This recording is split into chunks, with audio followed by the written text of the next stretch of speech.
Hi everyone, welcome to my channel. இன்றைக்கி நம்ம இந்த வீடியோவில் என்ன பார்க்க போகிறோம் அப்படின்னா, பாலிட்டியில் 10th புக்கில் இந்திய அரசியலமைப்பு அப்படிங்கிற லெசனில் அடிப்படை உரிமைகளோட பிரிவுகள் வந்து எதுக்காக அப்படின்னு கொடுத்துருப்பாங்க. நம்ம 6th 7th 8thலாம் இது வந்து ஒவ்வொரு லைன் 1 or 2 லைனில் கொடுத்துருப்பாங்க. இந்த பேஜில் பார்த்தீங்கன்னா எல்லாத்தையுமே கம்பைன் பண்ணி அடிப்படை உரிமைகளோட பிரிவுகள் எதுக்காக அப்படின்னு கொடுத்துருப்பாங்க.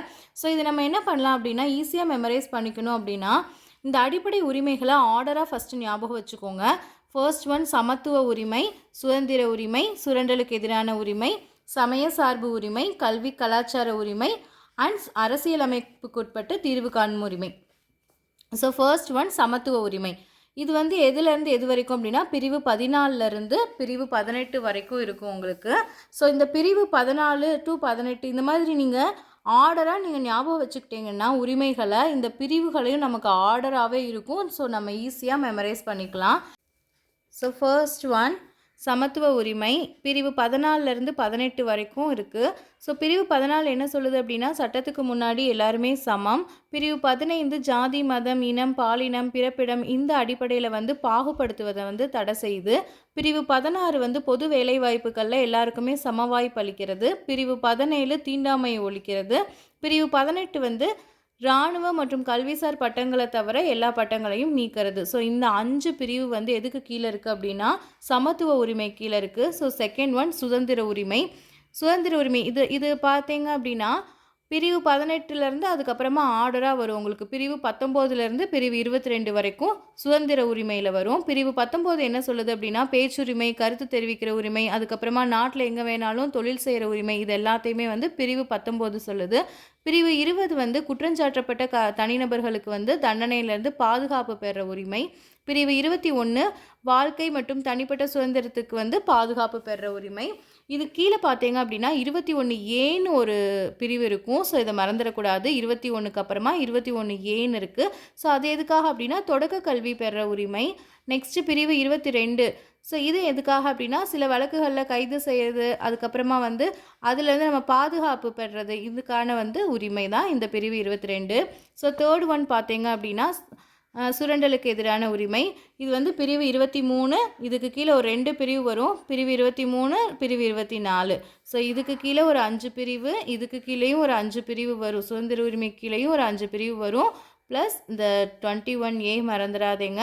இந்த சுரண்டலுக்கு எதிரான உரிமை அதில் வந்து ஒரு 2 பிரிவு தான் வரும்.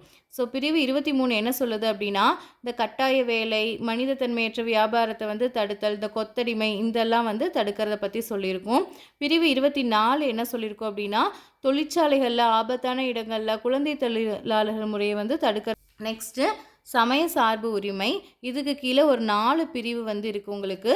ஸோ பிரிவு 24 இங்கே பார்த்தோம் கண்டினியூவாக. பிரிவு 25.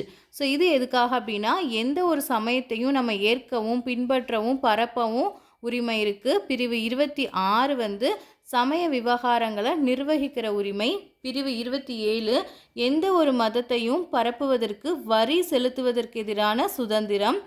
பிரிவு 28 பார்த்தீங்க அப்படின்னா கல்விசார் நிறுவனங்களில் மதம் சார்ந்து நடைபெற வழிபாடுகளில் கலந்து கொள்ளாமல் இருக்கிறதுக்கும் உரிமை இருக்குது அப்படிங்கிறது தான். ஸோ இந்த 4 பிரிவுமே உங்களுக்கு சமய சார்பு உரிமை கீழே வரும்.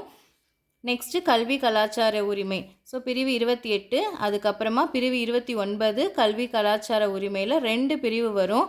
பிரிவு 29 என்ன சொல்லுது அப்படின்னா சிறுபான்மையினரோட எழுத்து, மொழி மற்றும் கலாச்சார பாதுகாப்பு பற்றி சொல்லுது. பிரிவு 30 பார்த்தீங்க அப்படின்னா சிறுபான்மையினரோட கல்வி நிறுவனங்களை நிறுவி நிர்வகிக்கிற உரிமை. நெக்ஸ்ட்டு அரசியல் அமைப்புக்கு உட்பட்டு தீர்வு காணும் உரிமை. இங்கே வந்து 30 வருது. 31 எதுக்காக வரல அப்படிங்கிறது பாக்ஸ் கண்டென்ட்டில் கொடுத்துருப்பாங்க. ஸோ நான் அதை சொல்கிறேன்.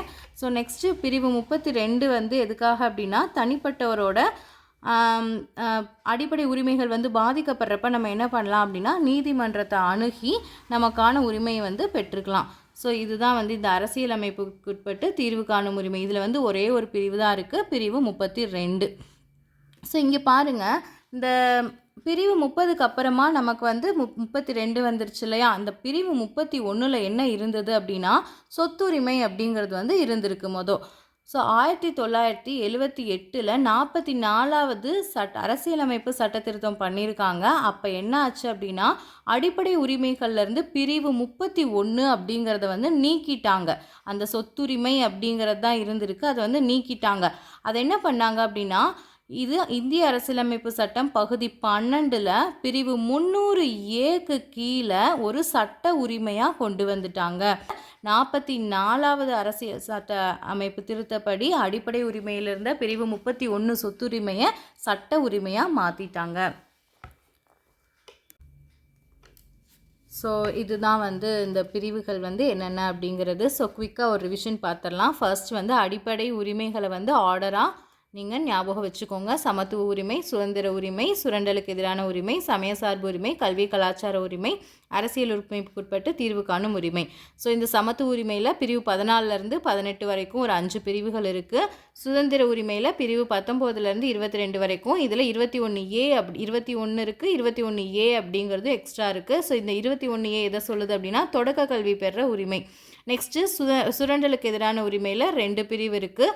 நெக்ஸ்ட்டு சமய சார்பு உரிமையில் பிரிவு 4 பிரிவுகள் இருக்குது. ஸோ இது எதுக்காக அப்படிங்கிறதையும் பார்த்துக்கோங்க. நெக்ஸ்ட்டு கல்வி கலாச்சார உரிமையில் ஒரு 2 பிரிவுகளுக்கு. அரசியலமைப்புக்கு உட்பட்ட தீர்வு காணும் உரிமையில் 32. ஸோ இந்த 31 எதுக்காக, எப்போ திருத்தினாங்க அப்படிங்கிறதையும் ஞாபகம் வச்சுக்கோங்க. ஸோ இந்த வீடியோ பார்த்தீங்க அப்படின்னா ஒரு 2 டைம்ஸ் வந்து நீங்கள் உட்காந்து படிக்கிறதுக்கு 2 டைம்ஸ் இதை காதில் நீங்கள் கேட்டீங்கன்னாவே ஒவ்வொரு பிரிவுகளுமே உங்களுக்கு நல்லா மெமரைஸ் ஆயிரும். ஸோ இந்த வீடியோ உங்களுக்கு யூஸ்ஃபுல்லாக இருந்திருக்குன்னா ஒரு லைக் பண்ணிக்கோங்க. ஸோ நம்ம சேனலை இன்னும் நிறைய பேர் சப்ஸ்கிரைப் பண்ணாமே பார்த்துட்ருக்கீங்க. நம்ம சேனலை சப்ஸ்கிரைப் பண்ணலைன்னா சப்ஸ்கிரைப் பண்ணிக்கோங்க. தேங்க்ஸ் ஃபார் வாட்சிங்.